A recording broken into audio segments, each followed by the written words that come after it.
Hi, welcome back to Tiny Classrooms Live. The doctor here, Don Zulu in Taos, New Mexico. And I'm Artie Nathan, the HR guy here in Las Vegas, Nevada. Joining live from Frankfurt, Maike Benner. And I'm Lily. Hello. Well, these are our guests again from Germany, and our topic today is pushing through the pandemic, things you can do to keep your business going in these critical times. I know that Don and I, as consultants, we're still doing executive coaching online, and we're doing strategic planning with clients and strategic review of policies and procedures. So we've managed to keep ourselves busy without going on site. Actually, we figured out how to do online workshops as well, and they're working out very, very nicely. So really, the only thing we're doing is traveling. What's going on in Germany?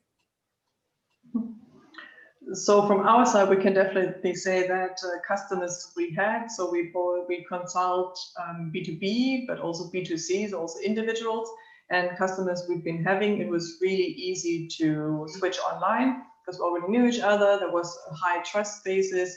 And sometimes, as you indicated, it also saved a lot of time because no one had to travel in order to do the sessions. So we did it on Zoom. They could even be recorded. You have a whiteboard. You can also draw. So in that regard, it was very easy. But we're fairly new in the coaching and consulting industry. Our company is turning 3 in a few weeks. So we still do a lot of customer acquisition, right, Lily? And there's where the challenge comes in. Exactly. Yeah. So acquiring new customers, because like 1 year ago, you could go to a networking event or to some workshops and you have all the people around. And now you have to be more creative and also nurturing the existing network, or where we are investing a lot of time right now is the follow-up of the already collected contacts, which we have in our database, and now figuring out, okay, with which strategy can we approach them? How can we support them? And so this is like a really interesting learning for us as well. I understand you're doing some real training this week or this month as well. Yeah, so we are doing kind of a special training. So we are guest lecturers in university and should normally be on site and having the course on site. And now everything is switched online.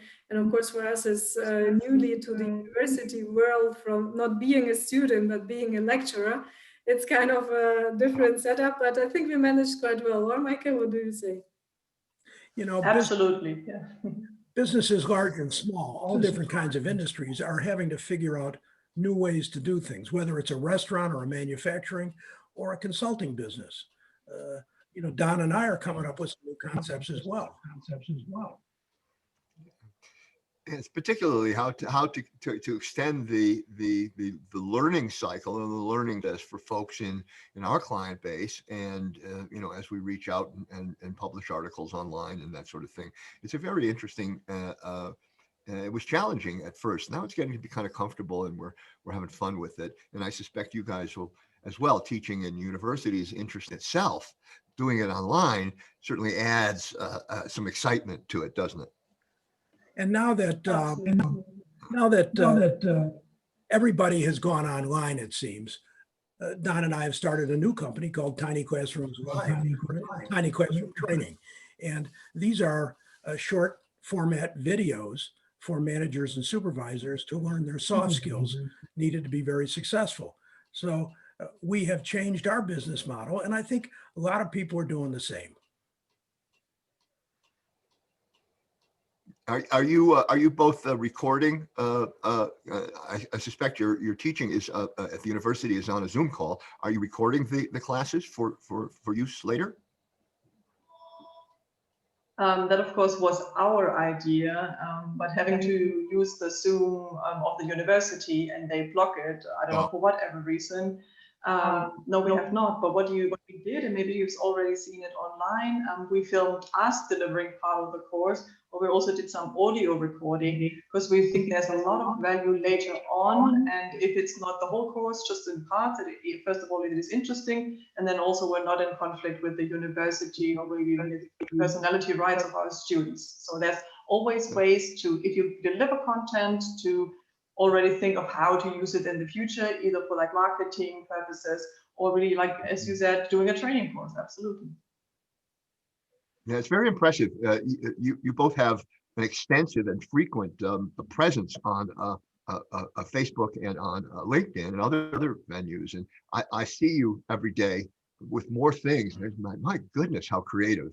But you're doing something that is built a brand immensely and a good adaptation to what Artie's been talking about in terms of the marketplace and needing to evolve. Don and I took a book of Don's, a field guide for managers and supervisors, and we've converted it into a series of Facebook Live presentations called Tiny Classrooms Live that is a page on Facebook. So everybody's getting creative these days, and that's the topic today. We're thrilled to have our friends from Germany back with us, and we'll probably do this again. Definitely. Probably next week, actually. Yeah, we're on. But so how, if someone's interested in contacting you, Lily and Mikey, how would they do that? So the easiest way is our homepage, www.malish.global. Or on LinkedIn. Also on LinkedIn, of course, on our personal profile. Very good, very good. And Artie, you and I are ubiquitous, so all they have to do is something to search. That's right. That's right. That's right. Well, again, thank you for joining us. Thank you for listening in today, and we'll see you all again. Thank you. See you soon.